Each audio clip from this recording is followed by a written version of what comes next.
si es que no llegamos hoy día a visualizar las diapositivas, se las pueden enviar a su correo como han venido haciendo. Y la idea de hoy es que terminan respondiendo toda una serie de interrogantes que surgen en torno a los medios técnicos de defensa. ¿Por qué son importantes los medios técnicos de defensa? Como les mencioné, un caso se puede asumir desde un doble frente. Y si es que no tenemos probatoriamente cómo destruir un caso, sí podemos hacerlo mediante un medio técnico de defensa. Actualmente, para Lima todavía, salvo Lima Ventanilla, todavía no está en vigencia el Código Procesal Penal de 2004. Sin embargo, sí hay un aspecto de determinados delitos en los cuales ya estamos viendo trabajar el Código Procesal Penal. ¿A qué tipo de delitos me refiero? ¿Alguno tiene conocimiento? En el cual plenamente ya se está llevando a cabo a partir del 30 de noviembre del año pasado. ¿Nos despertamos un poquito? ¿A partir de qué tipo de delitos? A ver. Corrupción de funcionarios hace bastantes años ya. Tenemos otros casos comunes que estamos viendo y les hago la fecha, el punto de quiebre, 30 de noviembre de 2015. Flagrancia. Es importante destacar acá la vigencia del proceso inmediato. ¿Por qué? Porque con el proceso inmediato ya tenemos plenamente en vigencia todo el Código Procesal Penal. Y no solamente, bueno, este proceso a veces se identifica con el tema, el proceso inmediato es igual al proceso por flagrancia, lo cual no es así, porque el proceso inmediato tiene diversos supuestos que son independientes entre sí. El primero es la flagrancia. El segundo es la suficiencia de los medios de convicción, suficiencia probatoria. Y el tercero es la confesión sincera. Sin embargo, el cuarto, y es el que nos interesa el día de hoy a efectos de ver medios técnicos de defensa, es el caso del supuesto de proceso inmediato obligatorio. Y el supuesto es en omisión de asistencia familiar y conducción en estado de ebriedad. Así haya flagrancia o no, haya confesión sincera o no, si es que nos encontramos ante estos dos delitos y que haya suficiencia probatoria, vamos a tener que pasar a un proceso inmediato. ¿Y por qué es importante que sepamos desde ya las normas del Código Procesal Penal? Porque este tipo de delitos constituyen el 70% de casos que se ven actualmente. El 70% de los casos que se ven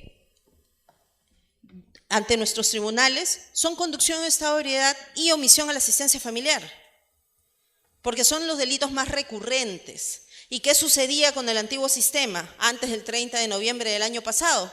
Teníamos procesos que empezaban un día y se podían demorar hasta 3 años, hasta más de 4 años y medio en resolverse. Y en el caso de la omisión a la asistencia familiar, vamos a ver, por ejemplo, se podía deducir con el paso del tiempo qué tipo de excepción. Prescripción. Y también el caso de omisión a la asistencia familiar nos va a servir para analizar otros tipos de medios técnicos de defensa. Y es muy importante que lo manejemos, porque se han dado muchas críticas en torno a lo que es el proceso inmediato. Es más, desde nuestra orilla como defensores públicos decimos, no se vulnera el derecho de defensa, el derecho al plazo razonable, el derecho a la imparcialidad de los juzgadores, porque el mismo juez que hace control de acusación es el que ve etapa de juzgamiento. Sin embargo, sí hay algo positivo del proceso inmediato, sin dejar de lado lo negativo. Pero lo real y positivo es que anteriormente el 85% de casos que se veían mediante trámite sumario, un proceso inconstitucional, ha pasado a verse mediante un trámite de proceso inmediato con las garantías del nuevo modelo. Entonces pasamos de la imagen de un proceso sumario en el cual el mismo juez que investiga juzga a otra imagen de proceso inmediato, que no es lo óptimo, porque lo óptimo sería que estemos en un proceso común, pero el proceso inmediato no es la regla. El proceso inmediato manejado adecuadamente por los operadores de justicia, y cuando me digo operadores, no me refiero solo a fiscal, porque el fiscal muchas veces incoa procesos inmediatos sin tener que hacerlo, sino también me refiero a la defensa, que a veces no conoce cómo se tramita bien y que se puede oponer a la incoación de un proceso inmediato y simplemente pasa, por ejemplo, deja pasar el filtro, sino también el otro operador, que es el juez. El juez también tiene que hacer un filtro de legalidad, un filtro de proporcionalidad. Entonces, vamos a ver nosotros que si manejamos bien estas operatividades, manejamos bien las instituciones, el problema finalmente no es si tenemos un código nuevo o un código viejo, porque desde hace muchos años nosotros tenemos una constitución que tiene garantías. Se habla mucho del derecho legal, del derecho ordinario, el nuevo Código Procesal Penal, que va a ser la panacea, pero no es así. No es que nos dormamos un día inquisitivos y el día siguiente amenazamos acusatorios.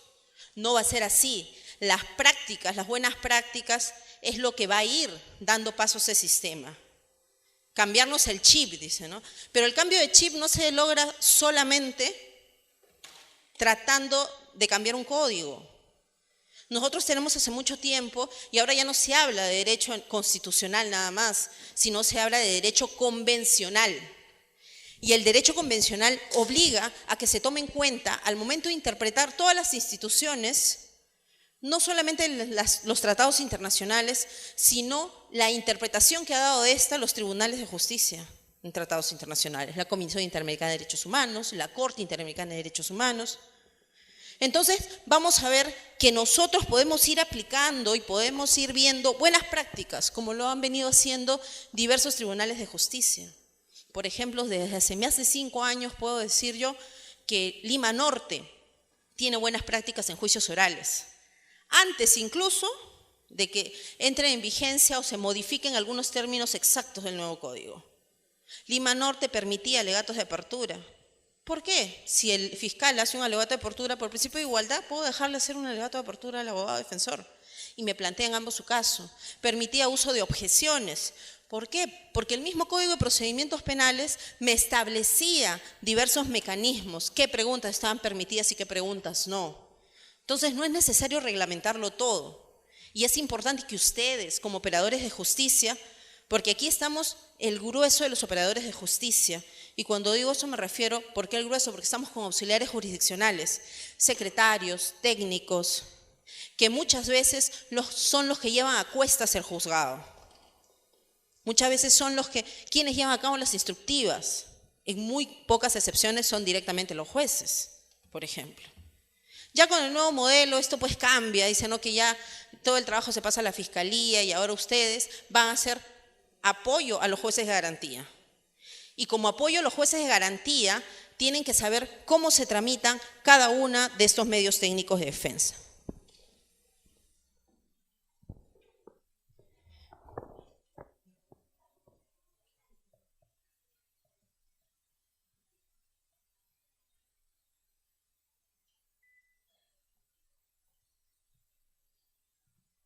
Entonces, dentro de los medios técnicos de defensa, el primero que encontramos es la cuestión previa.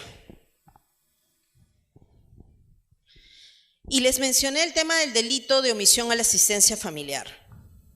En el delito de omisión a la asistencia familiar es muy importante saber que se tiene que hacer un requerimiento, como requisito de procedibilidad de este delito, se tiene que hacer un requerimiento cierto y preciso al imputado, al demandado en el proceso de alimentos. Muchas veces las mamás en un proceso de alimentos proporcionan direcciones que no son propiamente las del demandado. Proporcionan una dirección que no le corresponde, de tal forma que el demandado nunca tiene conocimiento del proceso, sino hasta el proceso penal, por ejemplo. Se le notificó en domicilios que ni siquiera correspondían en su ficha RENIEC, porque el domicilio en su ficha RENIEC se da por cierto y se da por válido. Sin embargo, cuando plantean la demanda de alimentos, ¿quién dice que se notifica a nombre de a la dirección tal? Y muchas veces los jueces no hacen ese control previo de sacar una ficha de RENIEC, porque la mayoría de jueces tienen acceso a RENIEC, y no sacan la ficha de RENIEC y cumplen con notificar también ahí, ¿no? Cedulón, bajo puerta, con N formas que puede haber, válidas, sino que solamente se basan en el domicilio que da la persona que está planteando la demanda.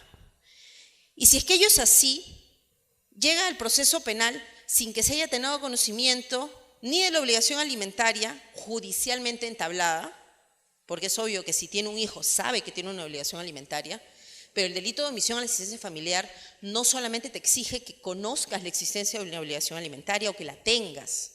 No todo papá que no pasa alimentos incurren en delito de omisión a la asistencia familiar. Es necesario que haya habido un requerimiento judicial previo, que incumple esa orden previa. Y si es que esa persona no está válidamente notificada, vamos a tener que se puede deducir una cuestión previa. Y esta es la única de las excepciones que nos permite ganar tiempo. Porque si se declara fundada una cuestión previa, no vamos a tener el archivo del caso. Vamos a tener nada más que se va a devolver los actuados a la Fiscalía para que pueda cumplir el requisito de procedibilidad. Y aquí, así como en este delito, que es el delito paradigmático, tenemos otros delitos más en los cuales existen requisitos de procedibilidad. ¿Y cómo distinguir cuándo es o cuándo no? Vamos a tener que acudir tipo penal por tipo penal. Y así como cada día, cada uno de nosotros, a veces anda pues, ¿no? con su celular en la mano, viendo el Facebook, el WhatsApp, el Twitter, les pido a ustedes que cojan su código penal y por lo menos una vez al día, o cada vez que abren el celular en paralelo, ¿no? Revisen y busquen tipo por tipo penal en el cual exista o no un requisito de procedibilidad. No esperen que llegado el momento, nada más cuando tengan que asumir, resolver una cuestión previa, digan, ¿y en este delito procede o no procede? Agarran su código penal y van escribiendo. Por ejemplo, 106, el homicidio simple. ¿Procederá o no procederá una cuestión previa? ¿Tengo que acreditar que está muerto? No. No hay requisito de procedibilidad. Pero, por ejemplo, en libramiento indebido, ¿hay un requisito de procedibilidad para yo ejercitar la acción penal? Sí, dependiendo, ¿no? Dependiendo qué tipo es. Por ejemplo, protesto o la formalidad sustitutoria. La vez pasada llevaron a mi sede a unos vendedores de extracto de rana. Trajeron unas ranas a la sede y por proceso inmediato trajeron unos pigüichos también el mismo día. ¿Qué delito creen que estaban imputando? Ranas, sapos, pigüichos. Delito contra el medio ambiente. Y en delito contra el medio ambiente es necesario la opinión previa de la autoridad encargada. Entonces, si no se cuenta con ese informe previo en el cual determine que esa es una especie protegida, por ejemplo, entonces no se puede seguir con el proceso penal. Pero recuerden, la cuestión previa solamente es una piedra en el zapato. La cuestión previa es ganar tiempo nada más. Imaginemos pues que es tener nada más que se cometa una falta en un partido de fútbol, pero no metemos un gol con una cuestión previa. Pero si ganamos tiempo, por ejemplo en omisión a la asistencia familiar, imagínense que los devengados sean 50.000 soles. Y si yo verifico mediante cuestión previa que no se le ha notificado correctamente, retrotraigo. Y por ejemplo, el tema de los devengados, si es que yo, ¿desde cuándo empiezan a acumularse los devengados? ¿Desde que no le paso alimentos o desde que se me notifica la admisión de la demanda? Y si yo declaro fundada una cuestión previa por un tema de mala notificación, porque se ha notificado siempre a otro domicilio, se va a tener que retrotraer. Y ya no van a ser 50.000 soles, que se han acumulado, imagínense, durante 5 años, que no tuve idea de ese procedimiento. Se va a reducir. Sin embargo, no es un gol de media cancha, pues. Una cuestión previa no es un gol de media cancha. Sin embargo, hay otras, todas las demás, sí nos van a permitir meter goles de media cancha. Y el siguiente medio técnico de defensa es la cuestión prejudicial. ¿Y qué implica la cuestión prejudicial? ¿Alguno de ustedes alguna vez ha tenido oportunidad de resolver, porque entiendo que todos son del Poder Judicial, de resolver una cuestión prejudicial? ¿Qué sucede en un delito de estafa, por ejemplo? Que se está sustanciando el incumplimiento de un contrato en la vía civil, y ahí se tiene que determinar el carácter delictuoso del hecho. ¿Podré deducir una cuestión prejudicial? Que no nos engañe el nombre, ¿no? En el tema de cuestión previa, el nombre nos decía, nos daba luces, porque decía, previamente tienes que cumplir un requisito de procedibilidad. En cambio, la cuestión prejudicial se refiere a prejudicialidad penal, porque puede ser que judicialmente ya esté entablada la acción. ¿Y qué va a significar si se declara fundada una cuestión prejudicial? Que va a mantener en suspenso el proceso penal, a resultas de lo que sucede en el otro proceso, que no necesariamente es civil, puede ser otro tipo de proceso o procedimiento, en el cual se determine si es delito o no es delito lo que están investigando. Sin embargo, este tipo de cuestión no es muy utilizada. La cuestión prejudicial no es muy utilizada porque también se dice, ¿no? Si es que realmente, por ejemplo, en el ejemplo de la estafa, ¿es contrato o no es contrato? Lo veo mediante otra excepción, que no me va a suspender el proceso, sino que lo va a archivar. Y el que sí me archiva y que es la reina de todas las excepciones o los medios técnicos de defensa es la EIA, excepción de improcedencia de acción. En la excepción de improcedencia de acción va a ser muy importante que nosotros conozcamos teoría del delito. Si nosotros no conocemos teoría del delito y también derecho penal parte especial, no vamos a poder utilizar bien esta excepción. Y aquí viene otro tip, ¿no? Otro consejito. ¿Qué sucede, por ejemplo, si es que a una persona le están imputando la comisión del delito de lavado de activos? Es un delito grave. Y al inicio de la investigación, por el mismo hecho de que son diligencias preliminares y luego cuando formalizan, a veces no tienen bien especificada la imputación.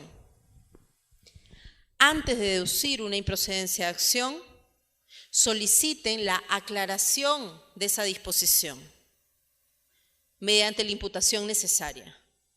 Porque si tú no tienes clara la imputación, ¿de qué vas a deducir tu excepción? Si tú, mediante la excepción de improcedencia de acción, vas a señalar que no hay una imputación necesaria, esa no es la vía. Y además deben saber que la excepción de improcedencia de acción, como todas las excepciones, tiene un modo, forma y lugar. Y una de las características es que solo se puede deducir una sola vez.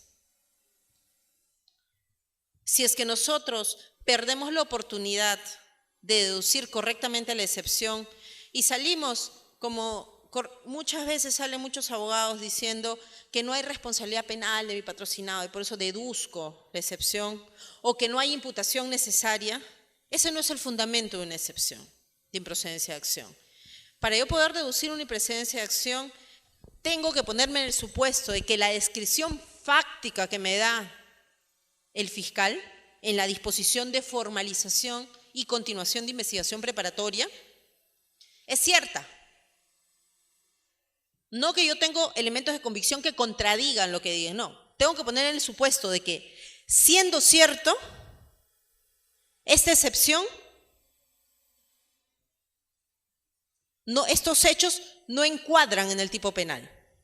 ¿Y cómo voy a saber que encuadran o no encuadran? Conociendo parte general, conociendo parte especial. ¿Por qué primero parte general? Porque voy a tener que analizar si la acción es típica, antijurídica y culpable. Y después la parte especial me va a servir para analizar cada uno de los tipos penales. Ya la Corte Suprema en muchos casos nos ha dado ayudas, ¿no? Porque ha emitido acuerdos plenarios en los cuales determina los elementos típicos de cada delito. Por ejemplo, ya analizó los elementos típicos del delito de peculado. Entonces nosotros podemos hacer un match ahí. Y también ahí viene otra herramienta importante. Hace un rato le dije, revisen su código penal cada día las mismas veces que revisan el celular, y vamos a avanzar bastante analizando cada uno de los tipos penales, a ver si hay una cuestión previa. Lo mismo ahora, cada tipo penal con sus elementos típicos. Es un ejercicio que es bien útil, sobre todo porque el Código Penal no se lo van a arranchar en el carro, lo que sí puede pasar con su celular, ¿no? Entonces, ese ejercicio va a ser bien útil para todos ustedes.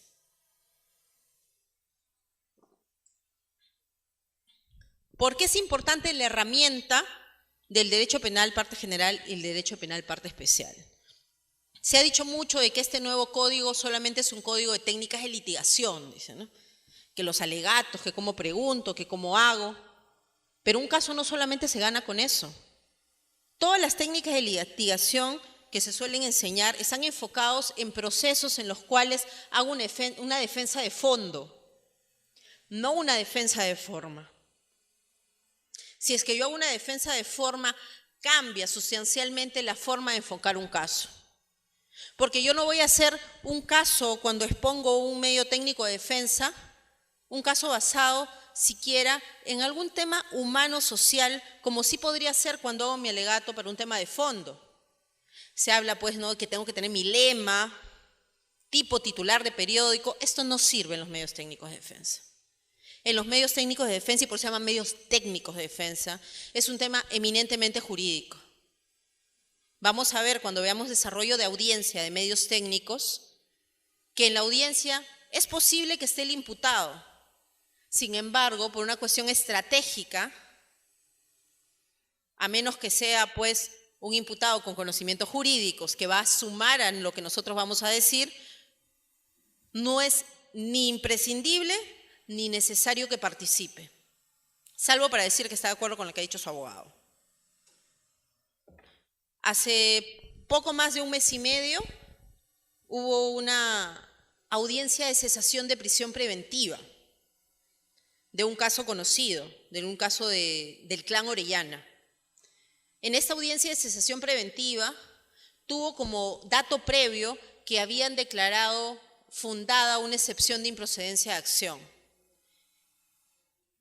e hicieron que al declararse fundada se archive el delito de cohecho, porque no se cumplían los elementos del tipo penal. Y este era el delito por el cual estaban procesando a esta persona, que era un ex juez. Pero justo en el tiempo que supuestamente recibió el provecho, la dádiva, él ya no era juez. Entonces no se configuraba este delito. Y estos elementos de convicción de este delito fueron los que originaron que le dictaron una prisión preventiva. Y al eliminarse este delito mediante una excepción de improcedencia de acción, se pudo verificar que ya no existían graves y fundados elementos de convicción. Y varió la situación inicial. Y él pudo lograr que le dieran la libertad. Y él, como abogado, porque había sido juez y era abogado, sí sumó en su audiencia. Sin embargo, esa es la excepción que va a confirmar nuestra regla de que el imputado no participa en la excepción de improcedencia de acción activamente. Entonces, vamos a ver primero hasta qué momento procesal yo puedo deducir estas cuestiones previas, estos medios técnicos de defensa. Con el antiguo modelo teníamos solamente un tiempo límite referido a los procesos sumarios. Si yo después de la acusación en proceso sumario deducía alguna excepción, una cuestión prejudicial o cuestión previa, se iba a tomar como argumento de defensa. Si lo deducía antes, se armaba cuaderno separado, corría por su propia cuerda y se resolvía de manera independiente. Poniéndote ahí esa valla, eso en procesos sumarios. Pero en procesos ordinarios no había propiamente una valla, porque incluso en etapa de juzgamiento se podía deducir excepciones. Sin embargo, y esta sí es una novedad del Código Procesal Penal, que establece que los medios técnicos de defensa solo se pueden deducir hasta la etapa intermedia. Y no solo hasta la etapa intermedia, sino que dentro del plazo que te dan cuando te hacen traslado de la acusación. El fiscal, concluida su investigación preparatoria, va a realizar su requerimiento acusatorio o su requerimiento de sobreseimiento, o un sobreseimiento mixto. Si es que se tratase de un mixto que contiene acusatorio y de sobreseimiento, o de un requerimiento acusatorio, te van a correr traslado por 10 días en el proceso común. Dentro de estos 10 días yo tengo para formular observaciones a la acusación, observaciones de carácter formal y de carácter material. También puedo deducir excepciones y es la última oportunidad que tengo, salvo para el caso de la excepción de prescripción, porque se entiende que esta excepción de prescripción tiene como base el paso del tiempo. Y podría ser que a la fecha de que me notifican el requerimiento de acusación todavía no prescribe, pero en el transcurso sí pueda prescribir, incluso puede prescribir en plena etapa de juzgamiento. Entonces yo no puedo limitar en qué momento presento la excepción de improcedencia de acción. El límite solamente viene para todos los demás medios técnicos de defensa. ¿Por qué? Porque en el nuevo modelo tenemos una lógica de etapa intermedia como etapa de saneamiento. Una etapa en la cual ya va a pasar la acusación totalmente saneada y solamente se va a ver en juicio el tema de fondo. Solamente ya voy a ver si la persona es inocente o culpable, pero por un tecnicismo no debería salir. Entonces vamos a tener que con el nuevo modelo, esa es la novedad en tiempos. Solamente la puedo deducir hasta la etapa intermedia, etapa en la cual se declara saneada jurídico-procesalmente la relación jurídica existente, salvo la excepción de prescripción que puede deducirse en cualquier momento. El trámite que se sigue para deducir una excepción o un medio técnico de defensa en general se encuentra regulada en el artículo 8 del Código Procesal Penal. Y es muy importante que lo conozcamos porque esta va a ser la plantilla para las más de 90 tipos de audiencias que va a haber. Es en la regulación de los medios técnicos de defensa que nos dan la plantilla jurídica y la plantilla didáctica de cómo se lleva a cabo cada una de las audiencias, con las particularidades de cada una. Cada una va a tener su singularidad. Sin embargo, esta ya va a ser nuestra plantilla, la que se establece para medios técnicos de defensa. El juez competente para resolver un medio técnico de defensa siempre va a ser el juez de investigación preparatoria. El juez de investigación preparatoria, porque él es el que dirige la etapa intermedia, que es el tiempo máximo en el cual se puede deducir, y también el juez de investigación preparatoria, porque es el que va a garantizar los derechos de las partes en la etapa de investigación preparatoria. En la etapa de investigación preparatoria ya no tenemos un juez que investiga, sino tenemos un juez que garantiza los derechos, que ve constitución de sujetos procesales. En ese sentido, vamos a tener que el juez competente siempre va a ser el juez de investigación preparatoria.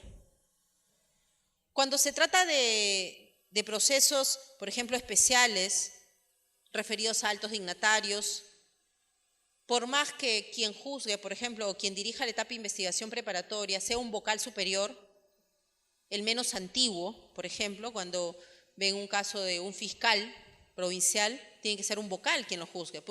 A menos pues que ya la rompa, estás tan asado por cómo ha resuelto el juez que en ese mismo acto fundamentas. Pues. Fundamentas y oralizas todos tus fundamentos de tu apelación y así va a subir.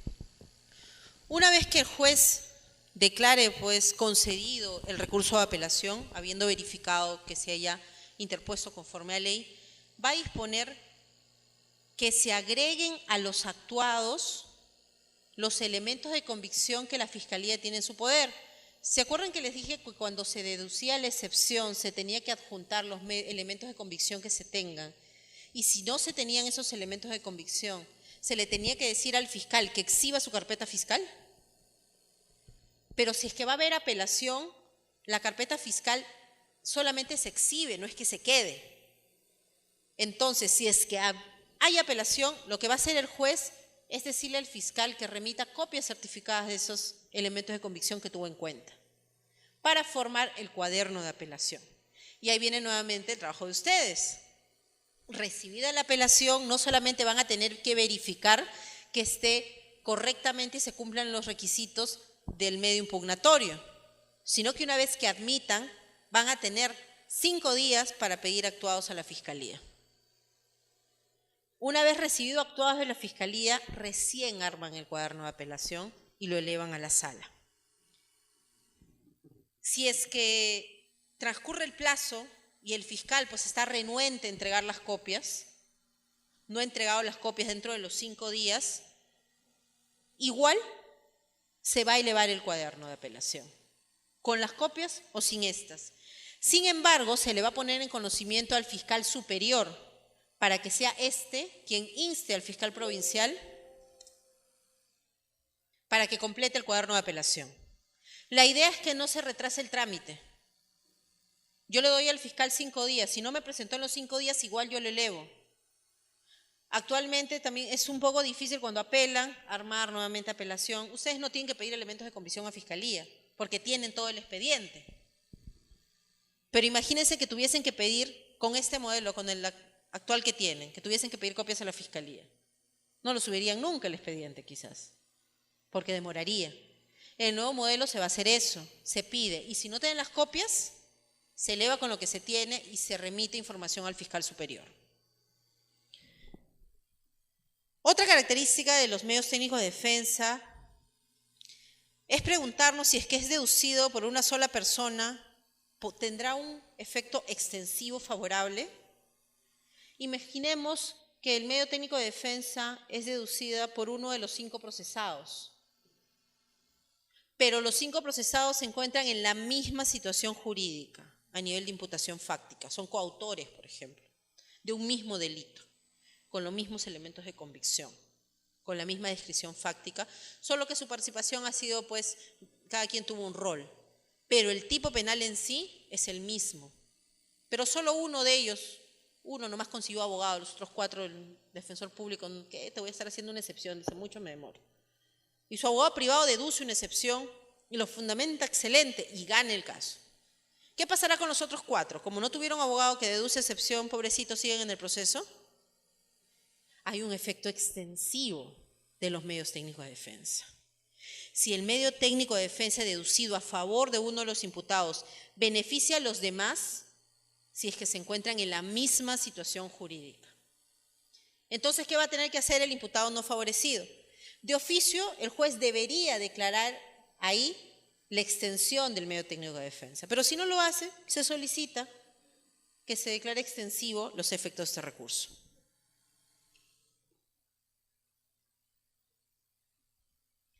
Entonces, vemos que el medio técnico de defensa, excepción de improcedencia de acción, que es el más conocido, no sirve, pero no es el único que existe. Hay 5 medios técnicos de defensa.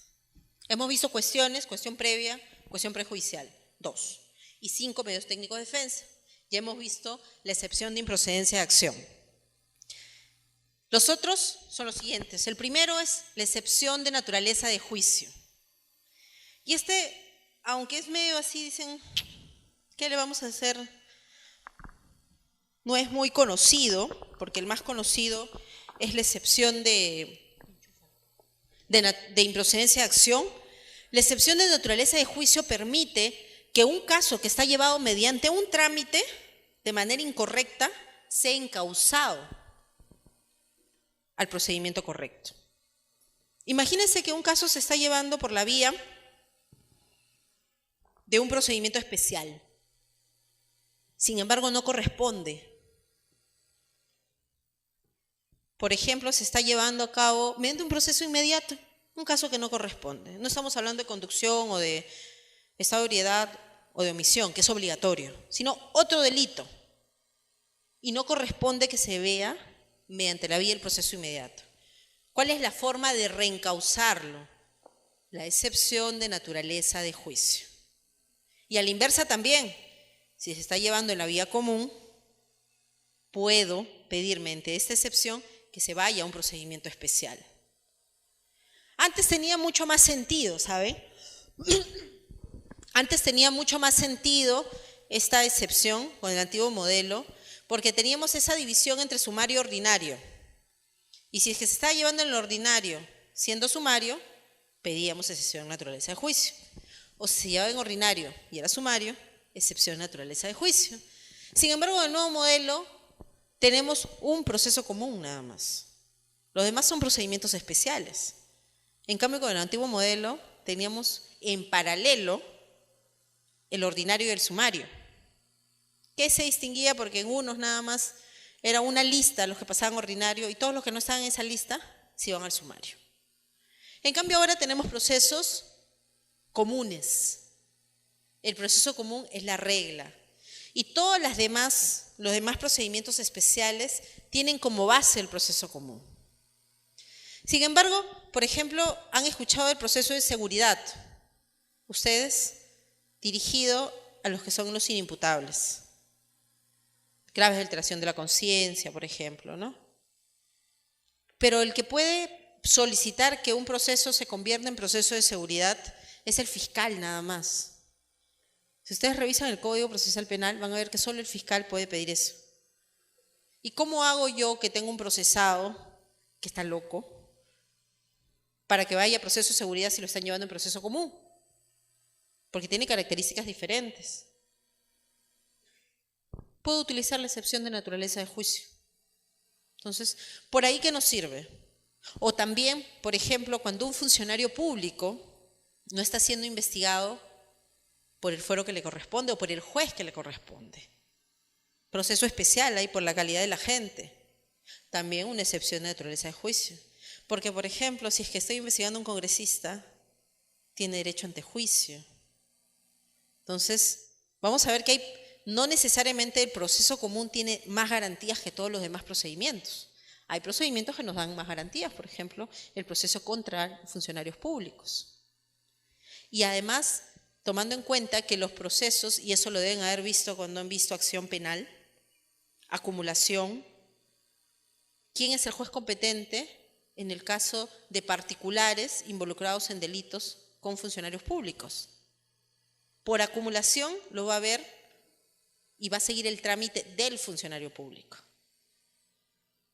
No va a seguir el trámite de un proceso común para él y el funcionario por aquí. Por economía procesal se ha dispuesto que vía acumulación se vea solamente con el juez que ve el tema de funcionarios.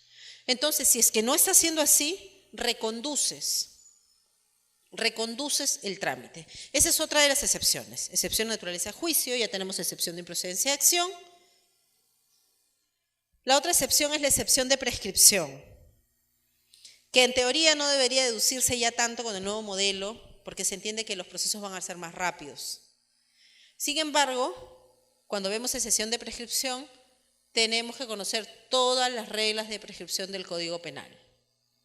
Desde cuándo se empieza a contar, qué es la prescripción ordinaria, la prescripción extraordinaria, diferencia entre ausencia y contumacia. ¿Por qué sería importante saber diferencia entre ausencia y contumacia para ver la improcedencia de la excepción de prescripción? Fuerte, fuerte.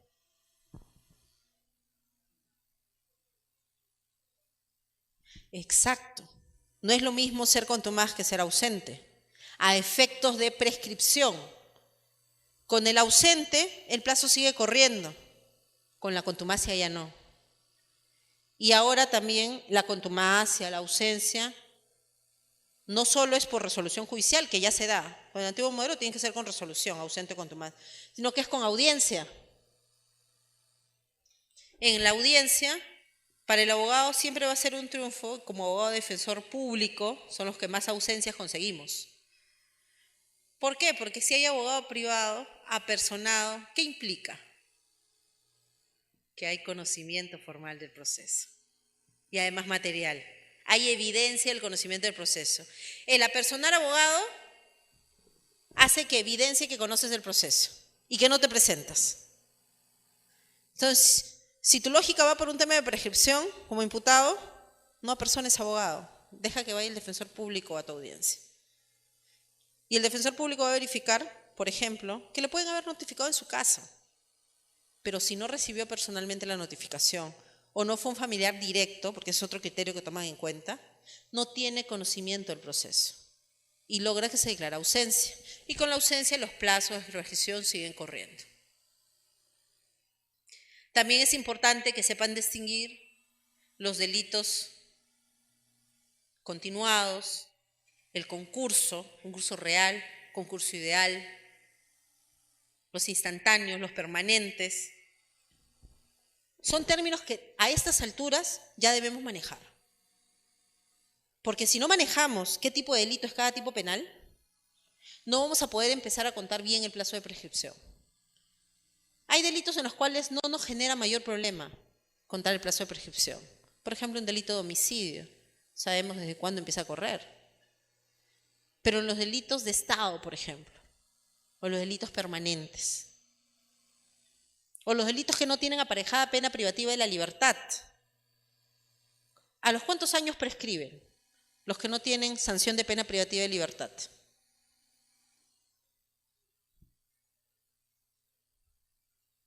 Tres años. A los 3 años ordinariamente. Y si ordinariamente es a los 3 años, ¿cuánto será extraordinariamente? Si yo tengo un delito que es sancionado con pena de servicio comunitario, por ejemplo. Si ordinariamente prescribe a los 3 años, extraordinariamente, ¿a cuánto prescribirá? 3 años más la mitad. ¿Cuánto es eso? 4 años y medio. Entonces, este es otro ejercicio mental, ¿no? Ya tienen otro ejercicio más para hacer con su Código Penal. ¿Cuándo empezaría a contar el plazo de prescripción para cada tipo penal? Identificando si es un delito de resultado, si es un delito permanente, es un delito de Estado. Y el Código Penal nos da las claves. El Código Penal nos dice desde cuándo se empieza a contar cada uno de los plazos. Entonces, es importante que manejemos estas categorías, que pueden parecer muy técnicas, ¿no? Pero nos pueden hacer que ganemos el caso, ¿sabe? Hay muchos casos que se ganan con temas técnicos nada más. Pero si no sabemos hacer ese análisis, ese filtro, y es el primer filtro que tenemos que hacer siempre, no vamos a poder ver el tema de fondo al final. Ese primer filtro nos va a dar la luz para que nosotros veamos este tema. Entonces, los medios técnicos de defensa, por más que es un tema medio aburrido, porque no vamos a enseñar aquí alegatos, cómo se hacen objeciones, cómo se pregunta, se repregunta, que es un tema más dinámico, pero es importante que conozcan estas cosas que son unas cosas básicas, que nos van a poder servir para seguir analizando. Pero, después de todo esto, de haber visto estos temas básicos, van ustedes, y es su tarea pendiente, es la tarea que tienen para su casa, y antes de que se paren todos, ya vamos a terminar un ratito, así. La última tarea pendiente, ¿no? Pregúntense con cada tipo penal, ¿qué excepción podría yo deducir? ¿Qué medio técnico me podría servir?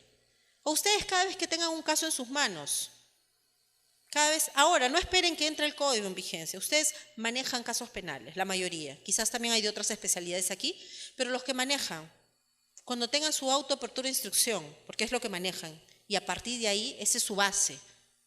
En el nuevo modelo será la disposición de formalización de investigación preparatoria. Pero la que hace sus veces ahora es el autoapertura de instrucción. Y con el autoapertura de instrucción, por ejemplo, lo primero, ¿cuándo prescribirá esto? Hagan su análisis, hagan sus sumas y restas. O revisen la imputación del fiscal. ¿Cumple con los elementos, en teoría, del tipo penal? ¿Cumple con todos los elementos? ¿O no los cumple? Y ustedes, por ejemplo, actualmente de oficio pueden declarar fundados excepciones.